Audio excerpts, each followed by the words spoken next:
नमस्कार दोस्तों, सेकआउट एजुकेशन पर आपका हार्दिक अभिनंदन है। दोस्तों, आज मैं आपके सामने लेकर आया हूँ रीट से संबंधित महत्वपूर्ण मॉडल टेस्ट पेपर। और ये मॉडल टेस्ट पेपर है वो संस्कृत से संबंधित है। संस्कृत के जितने क्वेश्चन टॉपिक वाइज रीट में पूछे जाते हैं वो क्वेश्चन इस मॉडल पेपर में आपको मिलेंगे।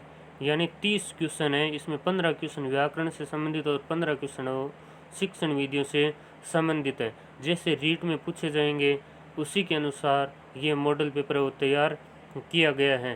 तो आपने अभी तक हमारे चैनल को सब्सक्राइब नहीं किया तो जल्दी सब्सक्राइब कीजिए और इस वीडियो को ज़्यादा से ज़्यादा लाइक शेयर कीजिए। तो पहला जो क्वेश्चन है वो देखिए, अर्ध स्वर वर्णा के। अर्ध स्वर वर्णा है कि आपको बताना है कि यहाँ अर्ध स्वर वर्ण कौन से हैं।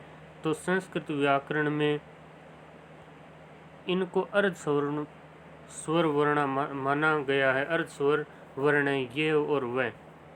चलिए देखते हैं अगला क्वेश्चन। तो इसका राइट आंसर ब हो जाएगा, ध्यान में रखना है। अगला जो क्वेश्चन है वो है घोष वर्ण क। घोष वर्ण क। देखिए घोष वर्ण कौन कौन से होते हैं संस्कृत व्याकरण में, तो आपको ध्यान में रखना है। तीसरा वर्ग का, जैसे वर्ग है क ख ग च, इनमें तीसरा चौथा पांचवा ये घोष वर्ण माने जाते हैं। तो ध्यान में रखना, इसमें ये सभी है वो घोष वर्ण है। इसका राइट आंसर द। अगला जो क्वेश्चन है वो है नाद बाहें प्रियतन कस्य वर्ण से। नाद और बाहें प्रियतन कौन सा वर्ण है, तो इसका जो राइट आंसर है वो होगा र। ये नाद और बाहें प्रियतन है वो, इसका जो राइट आंसर हो जाएगा द इसका राइट आंसर। अगला जो क्वेश्चन है वो है कंठ तालव्य वर्ण क। यानी आपको बताना है कि ऐसा कौन सा वर्ण है जिसका उच्चारण स्थान कंठ और तालु दोनों हैं। तो इसका राइट आंसर द होगा। ऐ है उसका उच्चारण स्थान कंठ और तालु से होता है, ये ध्यान में रखना। ऐ है इसका उच्चारण, तो इसका राइट आंसर हो जाएगा द। अगला जो क्वेश्चन है वो है, आगे एक श्लोक दिया गया उसमें से आपको उसको पढ़कर उत्तर देने हैं। तो ये श्लोक है वो है अस्तुतरश्याम दिशि देवता तमा हिमालयो नाम नगाधिराज। इनको पढ़कर आपको उत्तर देना है, ध्यान में रखना। काफ़ी महत्वपूर्ण श्लोक है, ये पूछा जाता है बार बार। तो पहले तो ये श्लोक भी याद रखना है आपको। इसके बाद में ये जो श्लोक प्रश्न पूछा गया है कस्मात ग्रंथात उद्धृत अस्ति, यानी ये जो श्लोक है वो किस ग्रंथ से लिया गया है, तो इसका राइट आंसर होगा कुंभार संभवात। ये श्लोक है कुंभार संभवम से लिया गया, ध्यान में रखना। 1 नंबर इसका राइट आंसर हो जाएगा। और ये जो रचना है ये कालिदास की है, ध्यान में रखना।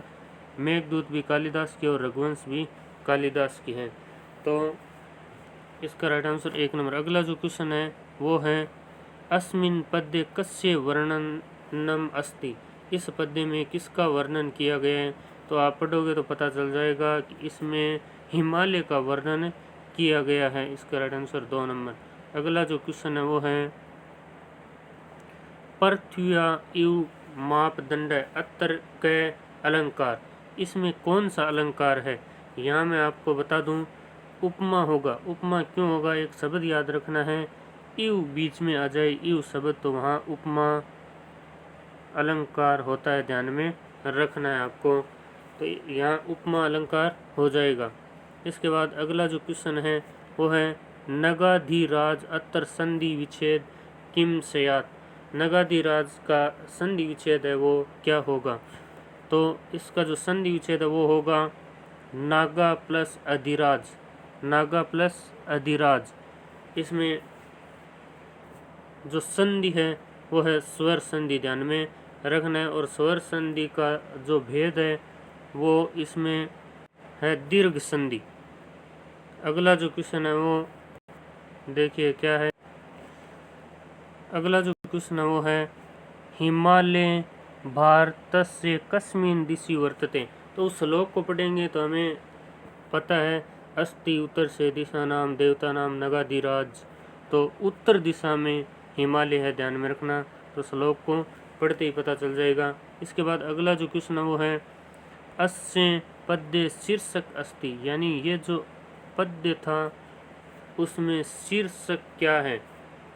तो इसका शीर्षक था हिमालय, यानी हिमालय का वर्णन इस श्लोक में किया गया है। अगला जो क्वेश्चन है वो है पूर्वा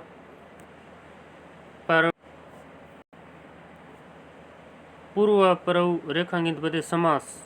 तो इसमें समास कौन सा समास है, तो यहाँ केवल समास का प्रयोग हुआ है, ध्यान में रखना। अगला जो क्वेश्चन है वो है पितृ सदैव नमनीय। यहाँ आपको बताना है समास बताना, ध्यान में रखना। थोड़ी मिस प्रिंटिंग है यहाँ आपको समास का विग्रह बताना है।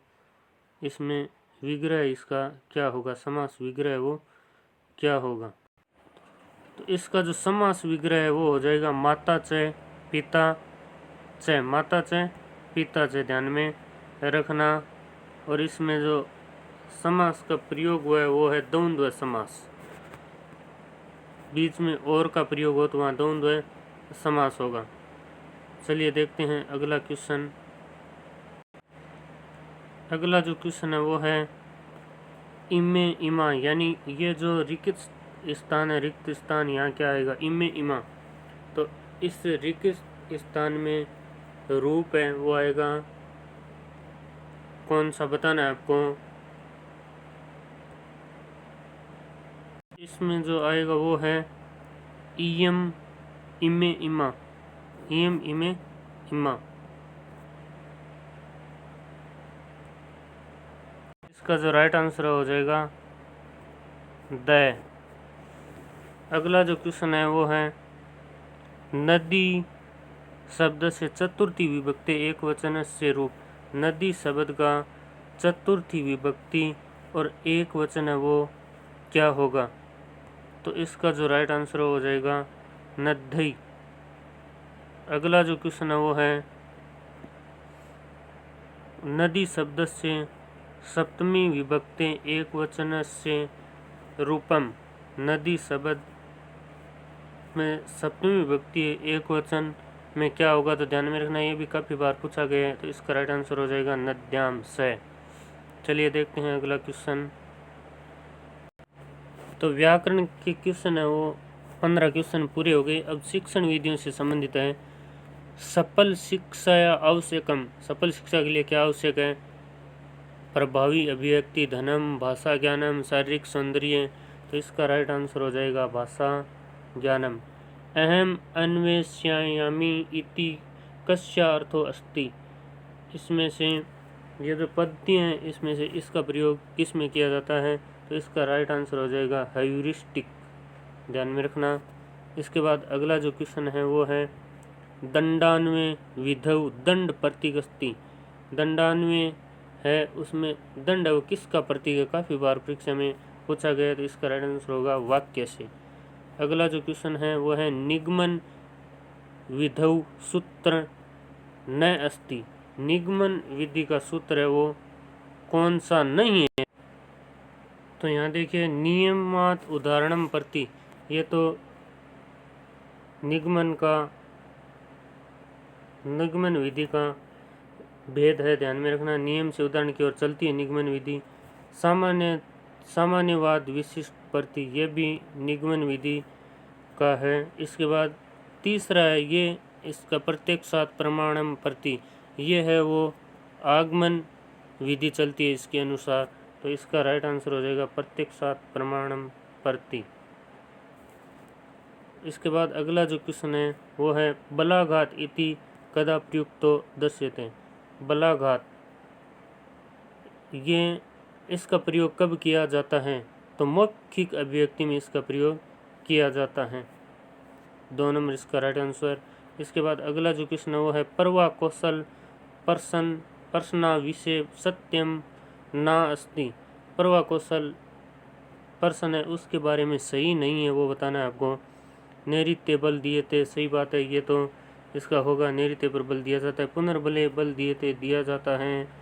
अंतिम प्रश्न समस्यात्मक, ये देखिए अंतिम प्रश्न समस्यात्मक ये किस में होता है आपको ध्यान में रखना, प्रस्तावना में होता है, तो इसका राइट आंसर हो जाएगा ये 3 नंबर। प्रस्तावना में अंतिम प्रश्न है वो समस्यात्मक होता है। इसके बाद अगला जो क्वेश्चन है वो है गद्य पाठ योजना या प्रमुख पाठ्य बिंदु। गद्य पाठ योजना में प्रमुख पाठ्य बिंदु होता है वो होता है अशुद्धि संशोधन, ये ध्यान में रखना है। इसके बाद एक व्याकरण का क्वेश्चन है, उसमें 14 क्वेश्चन थे, एक यहाँ सम्मिलित किया गया, ध्यान में रखना। हरि शब्द से द्वितीय विभक्ति बहुवचन रूप हो जाएगा हरीन।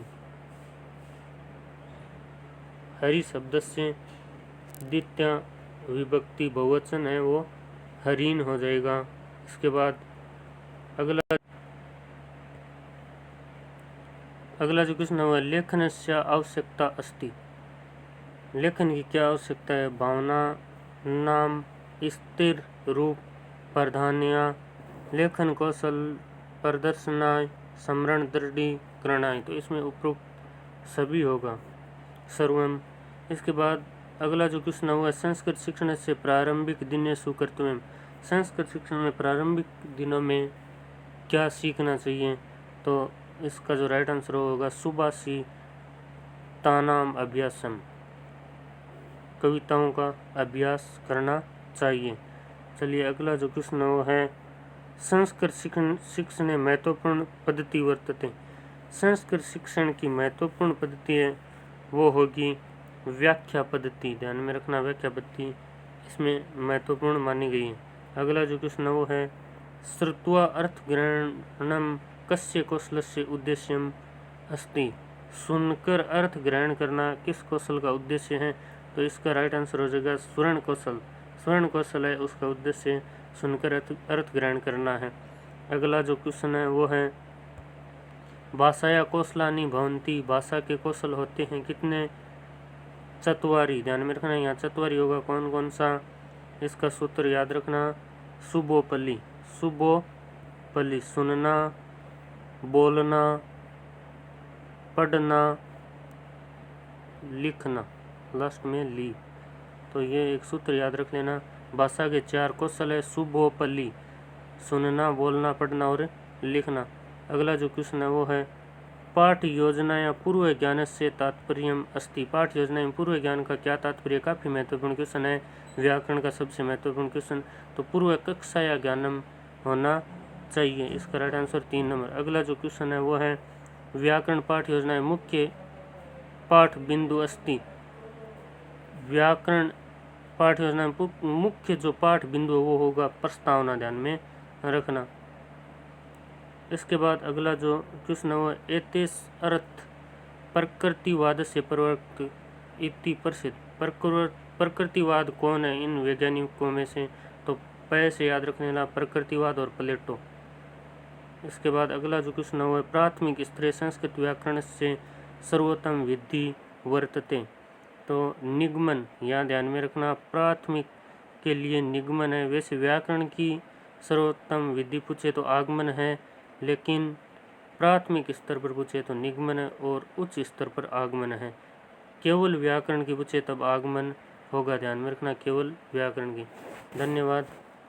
मॉडल पेपर कैसा लगा कमेंट बॉक्स में ज़रूर लिखना। जय हिंद, जय भारत।